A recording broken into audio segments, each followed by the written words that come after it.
శ్రీ వెంకటేశ్వర స్వామి వారిని దర్శించుకోవడం జరిగింది.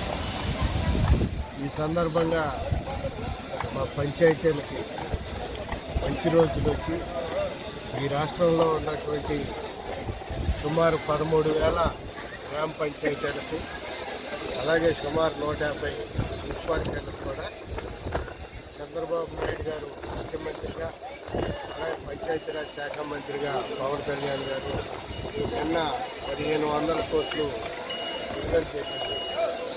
ఆ సందర్భంగా వారికి కృతజ్ఞతలు తెలియజేస్తూ స్వామివారికి అన్నింటిలో చంద్రబాబు నాయుడు గారికి కుటుంబ సభ్యులకి పవన్ కళ్యాణ్ గారికి వారి కుటుంబ సభ్యులకు కూడా స్వామివారు ఆయురారోగ్యాలు ప్రసాదించాలని పంచాయతీలకి మంచి రోజులు వచ్చాయని ఆ పాత స్వర్ణయుగం మరలా చంద్రబాబు నాయుడు గారి ఆధ్వర్యంలో గ్రామాలు అభివృద్ధి చెందుతాయని భావిస్తాం.